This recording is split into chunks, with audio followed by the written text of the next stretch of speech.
world is changing fast. New technologies are impacting how we think about products, services, and the way we live our lives.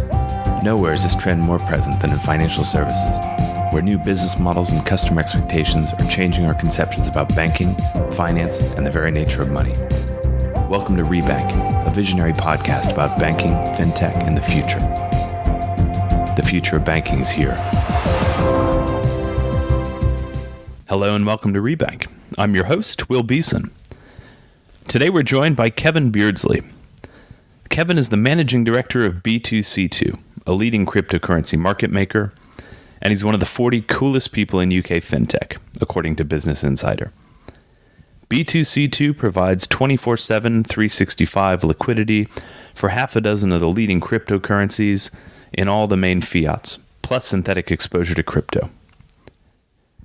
In his role, Gavin is uniquely positioned to comment on how the institutional investment community interacts with crypto and where the space might be going.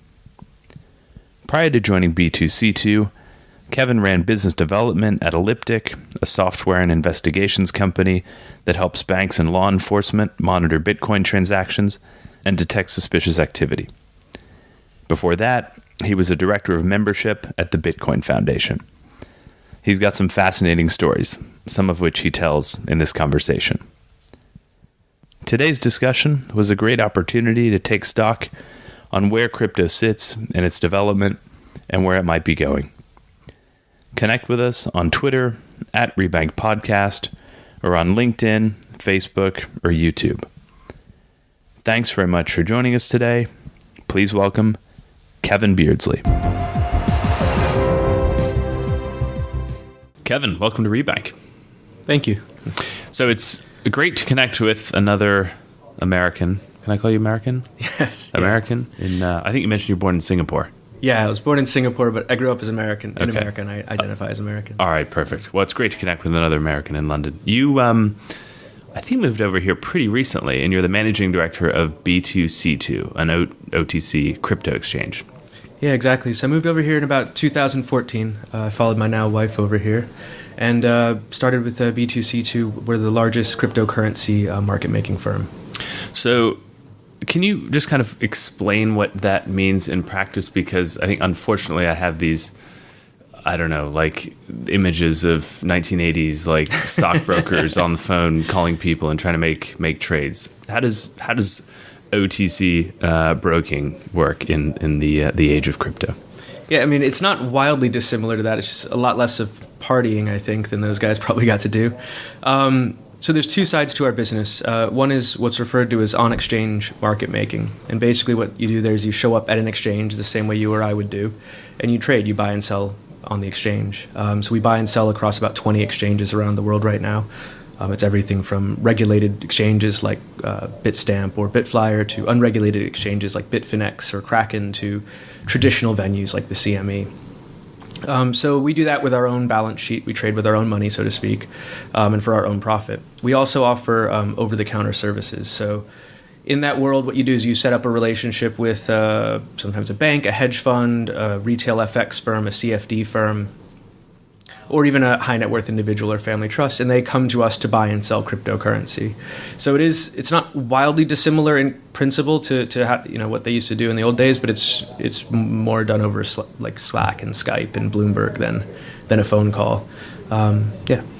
So if I think about, especially like bond markets traditionally, a lot of the reason that like broker on the phone role existed was because there weren't necessarily exchanges where these instruments, were traded, and maybe people held large positions, and you kind of had to be talked out of selling and talked into selling, and effectively you needed an intermediary role. If we're talking about something like Bitcoin, maybe Bitcoin's the wrong example, but a lot of these cryptocurrencies, there are exchanges where these trades can happen. Why would an institutional player use a broker like yourselves? Yeah, it's a good question. So there's sort of, I guess, three reasons they would probably want to use someone like us. One of them, if they can't face or they can't trade on a regulated exchange. So a lot of traditional financial institutions can't show up at an exchange like Bitfinex, which is based in Hong Kong and is pretty unregulated. There's no oversight of what they're doing. If they aren't allowed to face those exchanges, then they need to find somebody that has AML, that has KYC, that does things completely by the book, and has a founder in like London, New York, Tokyo that they can go talk to. So that's for regulatory reasons they can't. In a lot of cases, regulatory is a big burden for them, for traditional institutions. The other two main reasons people would come to an OTC desk, traditionally or stereotypically, they do it to place large trades. So if you want $100 million worth of Bitcoin in one go, that volume doesn't exist on an exchange. You would destroy the price on any given exchange if you showed up and tried to do it.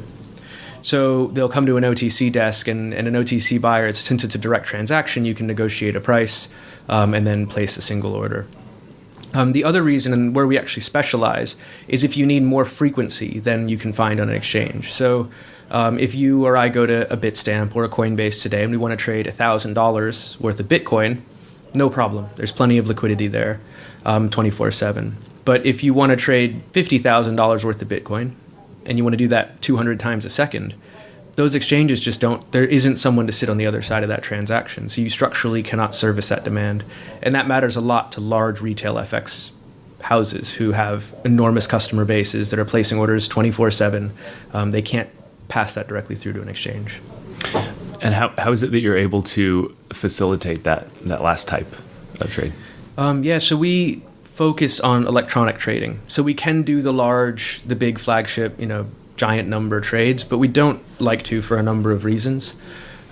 We focus on electronic trading. So we have fixed 4.4 connectivity. We have a REST API. We do WebSocket. We stream prices. We offer CFDs. So we basically try to make our offering plug and play with traditional FX trading infrastructure. So a lot of our guys are from traditional FX trading. So we just replicate it on the cryptocurrency. Mm-hmm.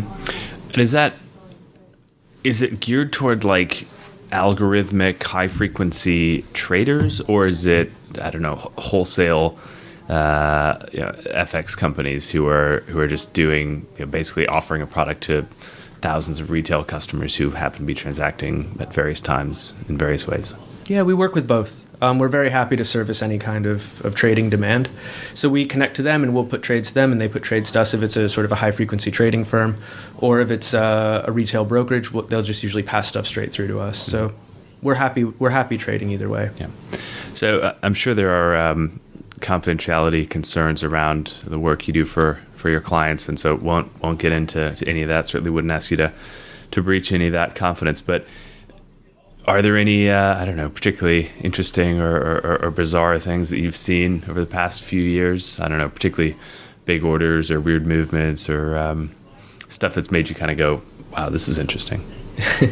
I can't talk about anything we've done with clients, but I can tell you about a few weird phone calls we've gotten over the past couple of months. I think on my first or second day on the job, some guy reached out through an intermediary and said he wanted to buy a private jet with Bitcoin and wanted to help us do the transaction. We couldn't figure out why you needed Bitcoin for a private jet or why you needed to go out of your way to do it. But you get some weird stuff like that where they're trying to buy a house or a private jet and they're kind of doing it for the sake of doing it.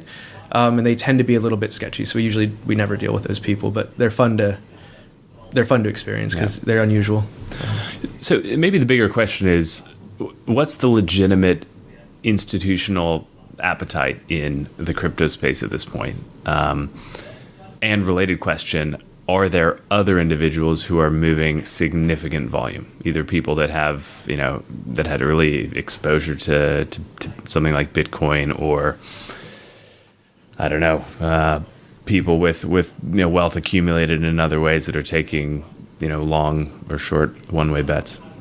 Yeah, I think it's relatively unique. Of the people that got in early, to the best of my knowledge, most of them actually, they're kind of these hodlers, they kind of just hold their Bitcoin and they kind of always have, and that seems to be how they believe it will become the new financial standard for the world, and therefore they should continue to hold. I actually had someone back in 2013, a guy I was talking to, he referred to me as a statist because I held my money in dollars and not Bitcoin. He had every penny he owned was in Bitcoin at the time, and for that type of person, they don't they only sell because they need to buy electricity or whatever it might be.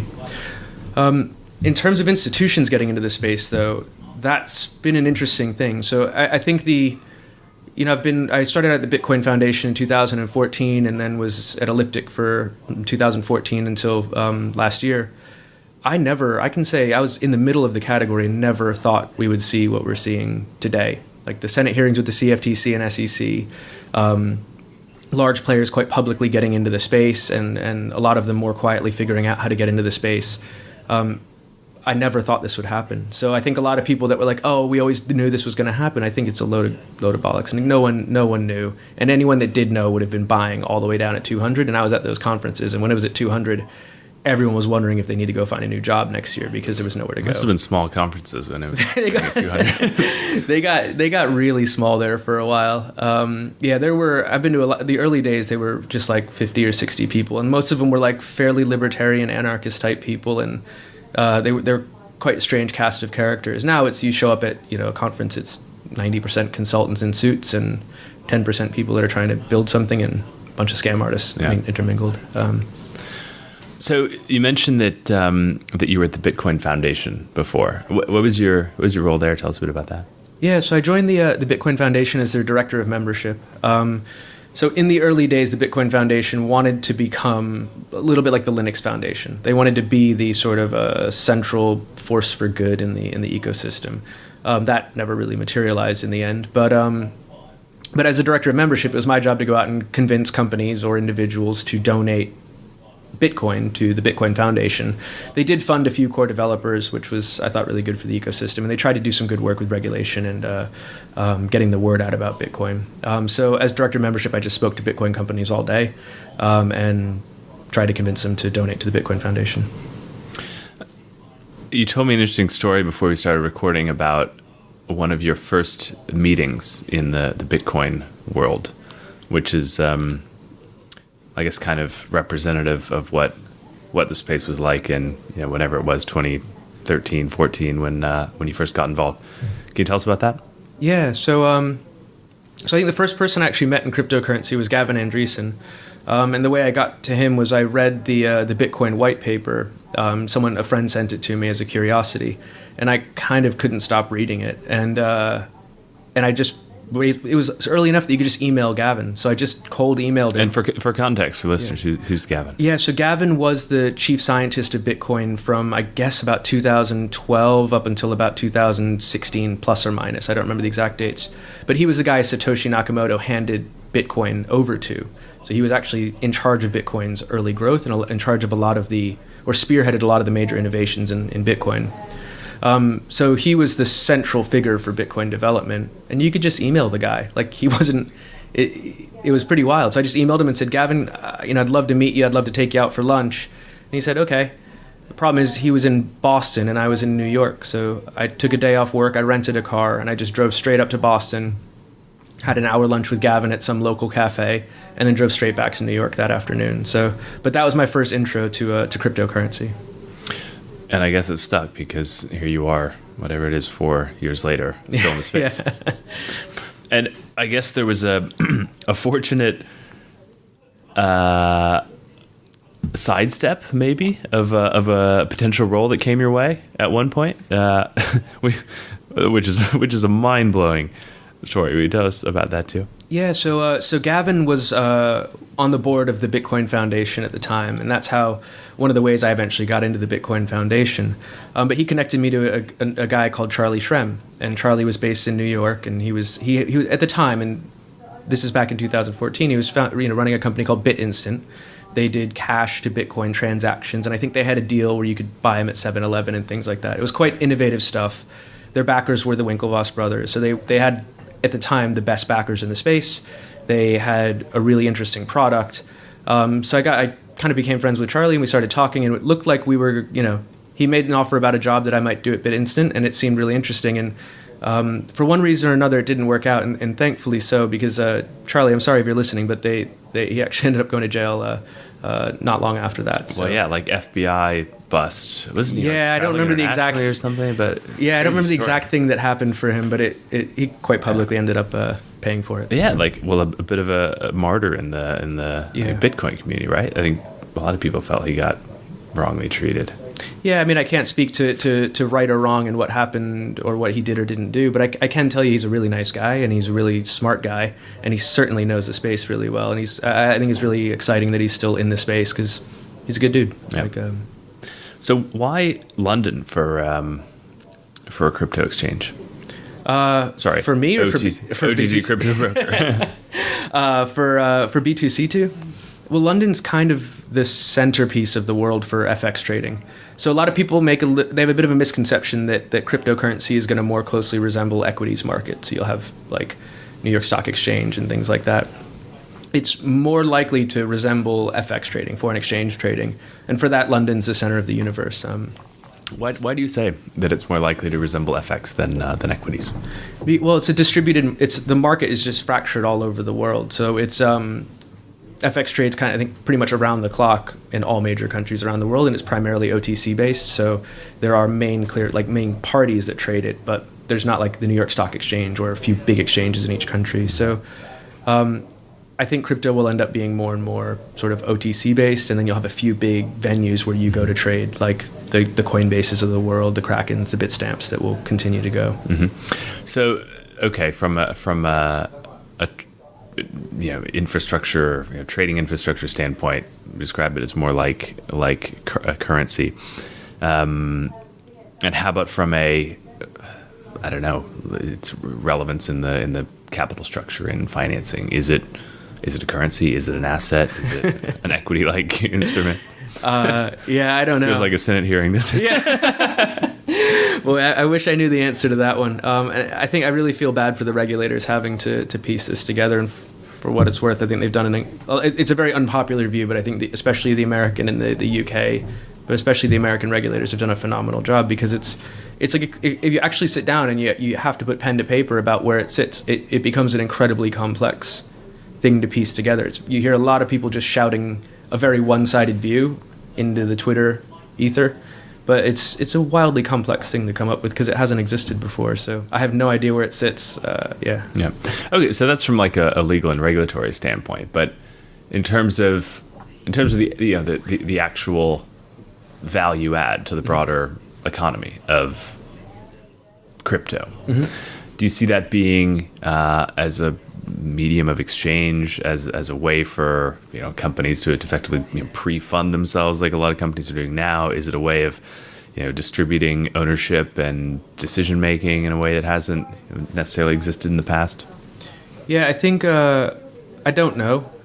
If I did know, I'd try to go build it, or I'd certainly just put my life savings into whatever it was going to be. So I can't sit here and pretend that I know where it's going to go. I have seen people make a lot of mistakes along the way, though, and I can speak to what I've seen. I can tell you what it's probably not going to do.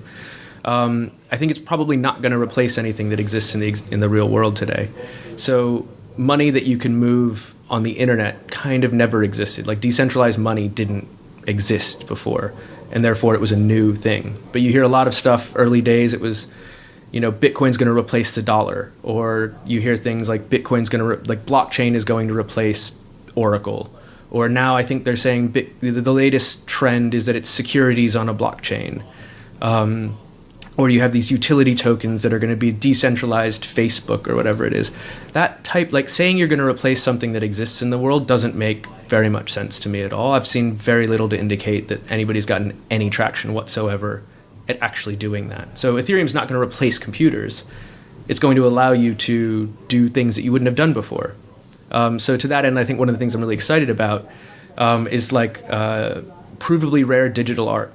Like that's a thing that never existed before. If you had a CD, you could burn the CD and it shows up on Pirate Bay or whatever it is. Now you actually can have provably rare pieces of art. And I think that's like a really exciting new thing that was created only because something that didn't exist before was also created. So I would personally I'm not particularly interested in any of the securities on a blockchain or Ethereum I like Ethereum a lot, but I don't think it's going to replace Amazon. I think it's an absurd premise. What's your kind of your instinct around? So right now you've got institutional involvement in these crypto markets. Arguably, there's not much fundamental value in something like, don't want to name any specific token, but some of the earlier and more currency-like tokens, like Bitcoin, for instance. So sure, supply and demand-based value. But what's your feeling about the long-term relevance of these early tokens as institutional investment instruments? I mean, is it really just, I mean, effectively it's arbitrage at the moment, right? It's like betting on price swings. Yeah, that's what most people are doing. So presumably that's a short-term opportunity. Yeah, and the trade is almost entirely retail based at this point. You can see it because it correlates the price of Bitcoin correlates very, very closely to the Google search numbers for the word Bitcoin. So if the indicator is that people are searching for the word Bitcoin, that doesn't mean, like the big banks know what it is. They either are in it or they're not. So I think you're absolutely right that today it's primarily people just gambling on the price of Bitcoin. That seems to be what most of the interest is worldwide. I have no view, and I wouldn't really trust anyone that did have a view on where it will go. I think it's impossible to call where it'll go or what value it will have in the future. Yeah. One of the views is that crypto tokens effectively become representations of assets or of value that can easily be exchanged kind of one-to-one or via the internet in large part thanks to smart devices that we all carry around in our pockets, or computers that are just better at managing 100 different token values, all of which are moving in price compared to each other and to fiat currencies all at the same time, and allowing people to transact if there's specific tokens they need to execute specific pieces of work on specific networks. In a world like that, there isn't an obvious need for large centralized exchanges. You would almost expect a more kind of peer-to-peer trading environment. I guess in theory, traditional fiat currencies work the same way, but you still move trillions a day. I don't know. Thoughts on that? Well, so I think there are. It's a bit of it's a pretty broad question. So I think there are potential applications where you could put an asset on a blockchain. So I guess there's like two different things. There's assets on a blockchain, and there's utility tokens, which is a little. I think the question kind of covered both. I think assets on a blockchain. The only reason I won't call it outright a bad idea is because there might be one or two things that work that I can't think of, but I haven't seen one that made very much sense at all. And the reason why is that the asset at the end of the day has to exist in the real world, which is why digital art makes sense, because it only exists in the internet. If the asset exists in the real world, that means somebody has to take care of the asset. That means somebody has to enforce the contract between the person using the asset and the person receiving the asset. And that still ends up being a human problem. So if it ends up being a human problem, a contract problem, a problem where like judgment has to be involved, then it isn't any better than what already exists. So I'm pretty bearish on we're putting an asset on the blockchain. I don't think that makes very much sense at all. In most cases, perhaps there are some that I'm not thinking of right now. In terms of utility tokens, I also don't think that makes very much sense at all either. It's a bit like, in concept, it's a bit like going to the, I don't know if you remember, I'm like dating myself here, but we used to go to the arcade when I was little, and like mom or dad would put $10 in the machine and you'd get like these arcade tokens, and you could play any game in the arcade with those tokens, but when you left the arcade, they were completely useless. So yeah, that was like an autonomous system. It wasn't like they had to go to the register and interact with a human being. They interacted with the machine. They spat the tokens out at them and then let us go play. But it was a very cumbersome and kind of a silly process, right? The only person that really profited from that was the arcade. And the reason why is there would be some number of the tokens that were unspent at the end of the day. So they collect, you put $10 in, you might only spend $9.50, and there's just some loss along the way. And I think the utility token model is kind of the same. I haven't seen a scenario where the utility token couldn't be replaced by Ethereum or Bitcoin and not end up with exactly the same solution. So maybe someone comes up with something interesting, but I think they're like arcade tokens at the end of the day. So what is the long-term relevance of crypto? Of crypto? I don't know. This is not assets on a blockchain. It's not utility tokens. Yeah. It's maybe not these like currency equivalents that aren't really of much use except to pay fees on the networks that you're sending them on. What do you think it is? Well, I say this as someone that has bet his career on this for the last 4 years. I took a massive pay cut to go to the Bitcoin Foundation and have stayed in crypto startups. So I have no idea. And I haven't got the slightest idea where it's going to go. And I stopped trying to guess where it was going to go a while ago because I realized I was wrong every single time. Like in the beginning, I was like, this is definitely the answer. And then I was wrong. And I was like, oh, this is definitely the answer. And then I was wrong. And I was like, oh, well, I see a lot of stuff. I know the answer. And I was wrong. So I just gave up. And I think it's fun to guess, but I think it's no one knows. So in terms of short-term focus, custody is a big challenge at the moment. And I believe that's a topic of interest of yours. Do you want to tell us a bit about the custody challenge? Yeah, so that's I think that's the single. So as we look at like institutions starting to trade cryptocurrency, there are any number of blockers in the way, but I think that if I had to pick one, the single biggest blocker would be custody. So what custody means is like who controls the Bitcoin. So with your dollars or pounds, it's your high street bank. So like it could be TSB or Lloyd's. But at the end of the day, the custodian is one of the probably 10 banks around the world. It's like Citigroup, it's BNY Mellon, State Street, HSBC. There's a few enormous custodians that are ultimately responsible for all of the assets basically in the world. But with cryptocurrency, it's not really clear where you keep your asset because there is no BNY Mellon of cryptocurrency. There's no one you can call that does this all day, every day for the last 100 years. So that creates a major problem of how do you keep your cryptocurrency safe?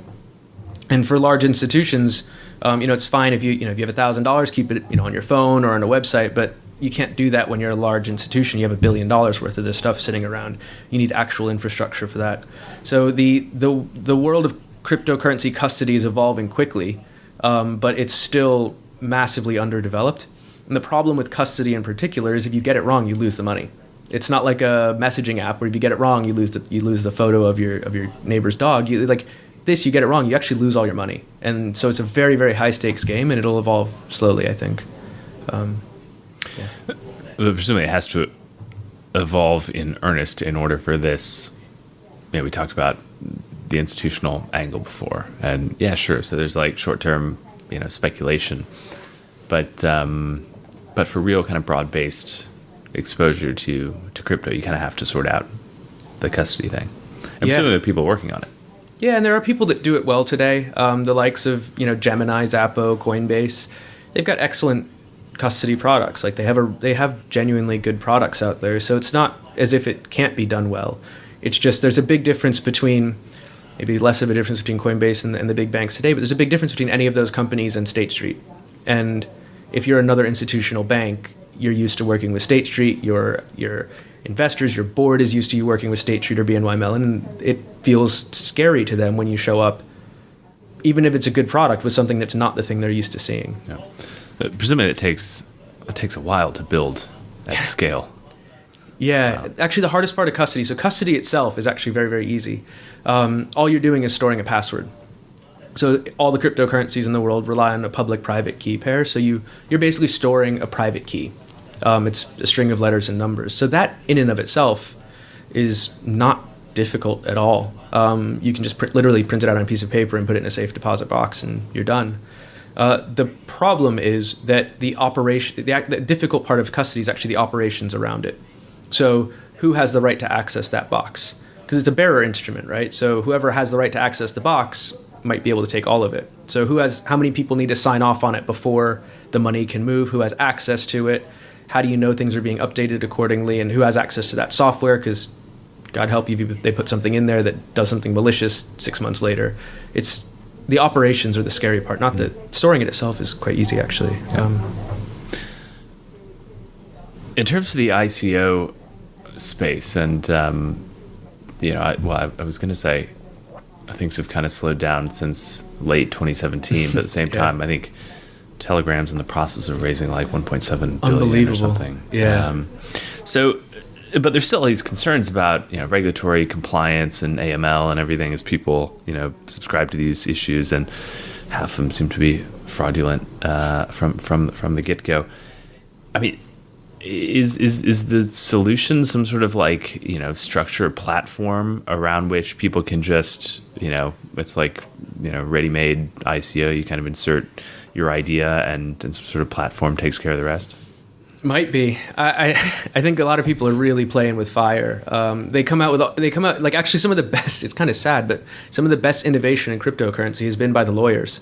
Like this SAFT thing, I think it was Marco Santori that came up with it. It was quite an innovative idea, but it's also quite a scary thing if it doesn't work, because a lot of people have bet quite a bit of money on it. So they came out with this SAFT, this safe harbor type of mechanism for raising ICO capital. I think there's a new version of that out now.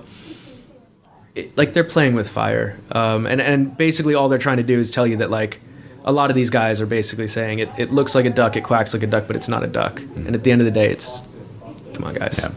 And it's tough, right? Because some of the good intentioned people are trying to engage with regulators, get a steer, get a view. Yeah.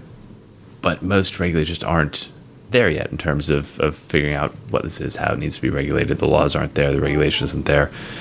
I mean, I guess it's it goes to the territory. There's money to be made, but risks in potentially doing so. Yeah, absolutely. And some of these folks, like Telegram, I don't know how you raise more than $1 billion pre-product. I don't even. Maybe they have, but to the best of my knowledge, they haven't even written really a line of code for this thing yet. So that's a really astounding.